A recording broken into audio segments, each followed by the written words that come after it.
What's good, YouTube? Welcome back. Today it is a LazyDaze Channel and we're back at it again with some more history reaction for you guys today, and it is some more Epic History TVs content for you, and it is their series The Suez Crisis Part 1 of 2.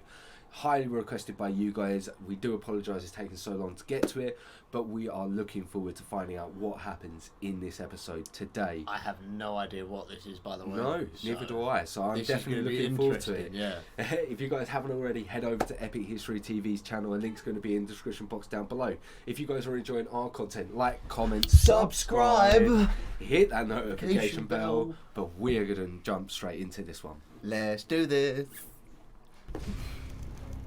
In 1956, a dispute over the Suez Canal in Egypt led to international crisis and Oh, is that the same canal that cargo ship got stuck two on? fading colonial powers, Might have been. Britain and France, expected an easy victory over Egypt, but were forced into a humiliating withdrawal wow. Really? as the world's new superpowers flexed their muscles. Okay, this is interesting. It was a stark sign that the age of European imperialism was over, and that a new international order had taken its place. Little remembered today, the events of 1956 had huge consequences for Britain and France, the Arab world, Israel, and the United States of America. This is the story of the Suez Crisis, whose fallout shaped world affairs for decades to come. Wow.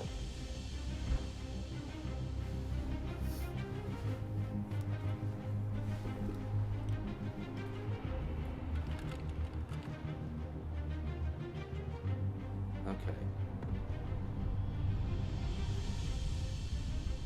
In 1869, world navigation was transformed by the opening of the Suez Canal.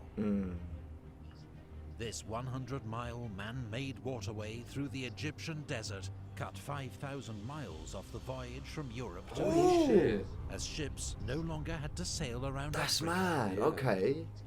Its construction, overseen by French diplomat Ferdinand de Lesseps, had taken 10 years and cost the lives of many thousands of Egyptian laborers. That's the worst thing about human history, is it's just slavery. Yeah. The Suez Canal Company, which owned and ran the canal, was a private company owned by its shareholders, including French, Austrian and Russian investors, as well as the ruler or Khedive of Egypt, Ismail Pasha. Okay. In 1875, to pay off his mountainous debts, the Khedive sold his 44% share in the canal company to the British government. Okay. As the world's greatest imperial and naval power, Britain had initially opposed the canal, seeing it as a potential threat, but soon proved to be its greatest beneficiary. 80% of the ships that used the canal were British, and it became a vital link to the Yeah, of course British we wanted that Empire's 44%. eastern Yeah, we shares. wanted that 44%. the jewel in the crown, India. I love how another government can buy percentages of land in another country. Yeah, he's the leader. He's just like, I'm in massive amounts of debt here, lads. Look, you can have my 44% of the canal, and the 8% of your ships use it are yours. Control Crack of the on. canal and Just the crack security on. of Egypt became a vital British strategic concern. In 1882, when Egyptian anger at European interference in their country exploded into a nationalist revolt, led by Colonel Ahmad Urabi, the British sent a military force to intervene.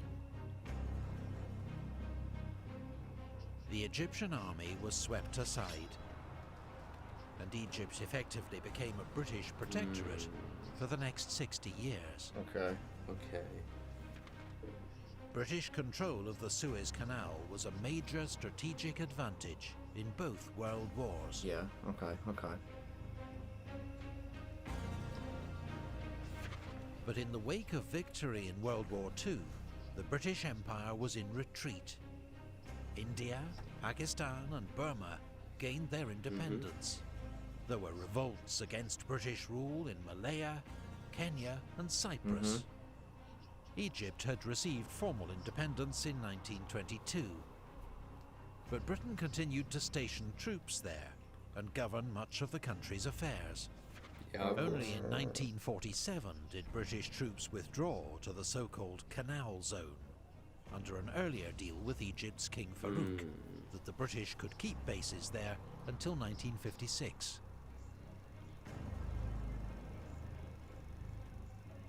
But Egyptians were turning against Farouk.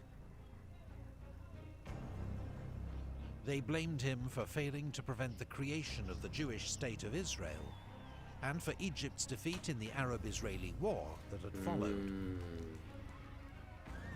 They also blamed King Farouk for allowing British troops to remain in Egypt. I didn't know Israel was created in 1948. In the Canal zone. Yeah, so it was the result of the Holocaust. Well, yeah, kind of the result of the Holocaust. So because Israel is like fully Jewish. Yeah. So basically, because Jewish didn't have their own country, they wanted a country where they would be safe. And it was used part of the land that they would give it. Well, Israel, I believe, is also.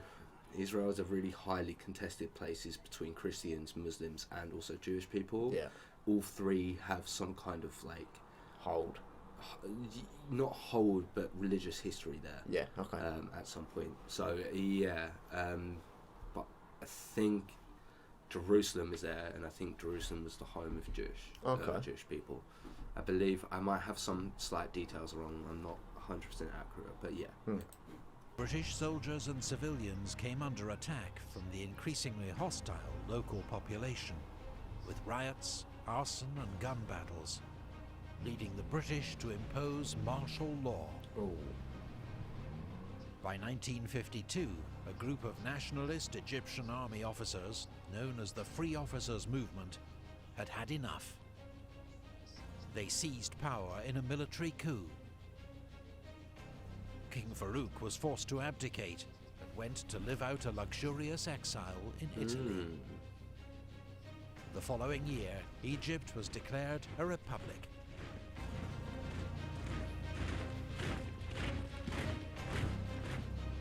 Colonel Gamal Abdel Nasser emerged as the new leader and president of Egypt.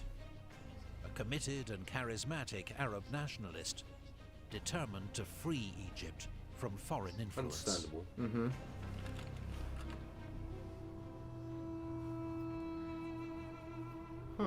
In the 1950s, America and the West were engaged in a standoff with the Soviet Union, known as the Cold War. A so-called Iron Curtain divided Europe between communist East and capitalist West. Around the world, each side tried to win friends and limit the other's influence.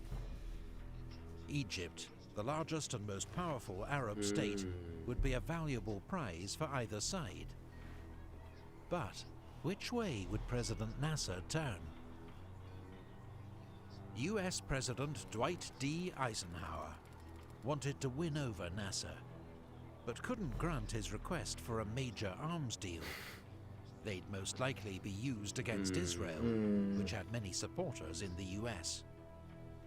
They wouldn't have gone down. The US and Britain instead offered to fund construction of the Aswan Dam, the centerpiece of Nasser's plan to modernize the Egyptian economy. Britain also agreed to remove its troops from the Suez Canal zone by June 1956. But then, border tension between Israel and her neighbors boiled over as the Israeli army attacked Egyptian-controlled Gaza, killing 38 Egyptian soldiers.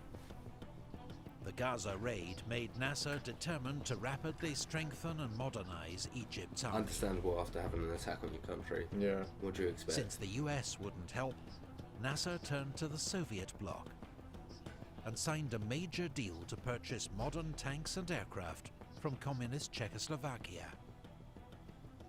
The deal was seen as a huge triumph across the Arab world.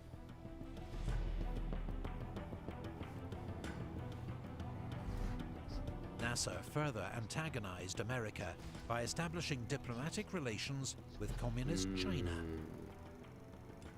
For Eisenhower, chasing an alliance with Nasser was proving a major headache, and the US and British offer to fund the Aswan Dam was withdrawn. Okay. It was a move that would prove to have serious global repercussions that neither Britain nor America ever saw coming.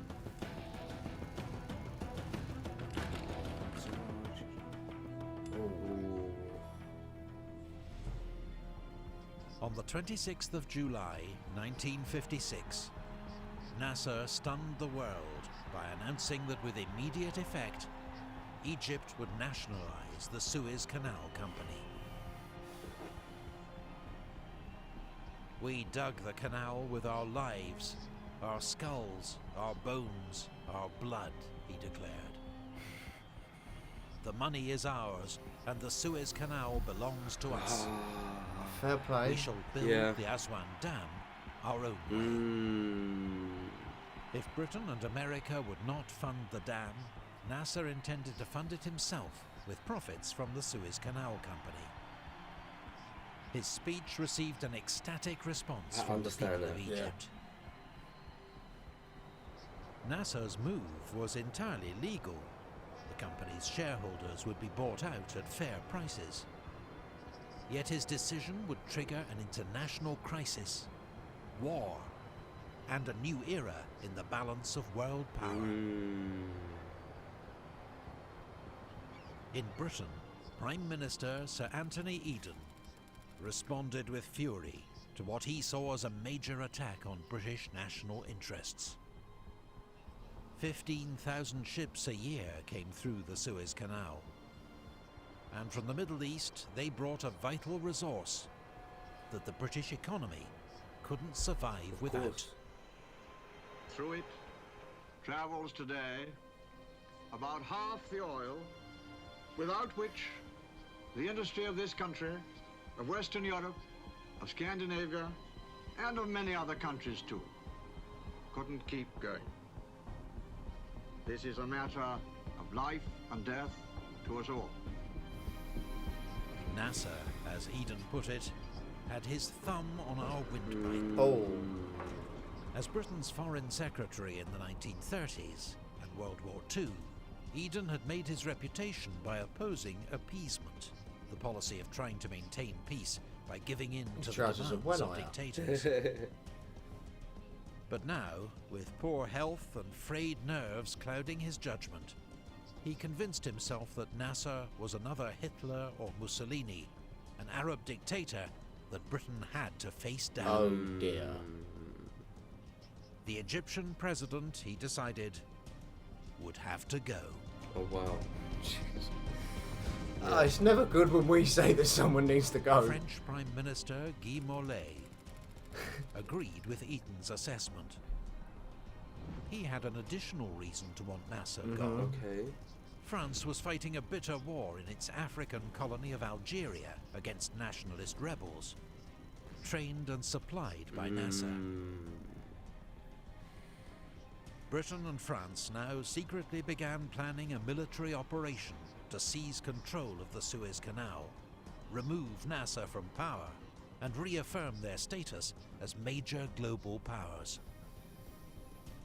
That summer, under pressure from the Americans, Eden agreed to host an international conference in a last effort to find a peaceful solution to the crisis. How did that play out?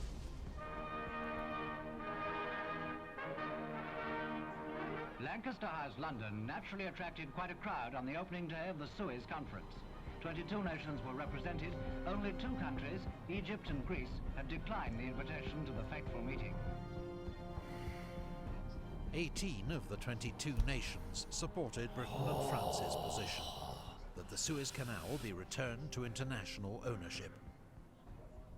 A proposal turned down flat by President Nasser. US Secretary of State John Foster Dulles told the British that nevertheless America would not support an attack on Egypt. Dulles strongly believed that military action against Nasser would push the entire Arab world into the arms of the Soviets. Understandable. Besides, President Eisenhower was running for re-election and would not welcome the distraction. It was a warning that Eden fatefully ignored.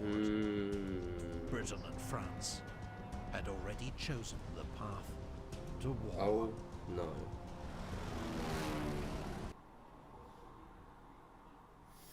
Geez, that's not good. It is not good. I am looking forward to finding out what a mistake we made. Yeah, that's a big one, bruv. This is one of the times that I'm looking at it going, oh no, we're bad guys. Yeah, we're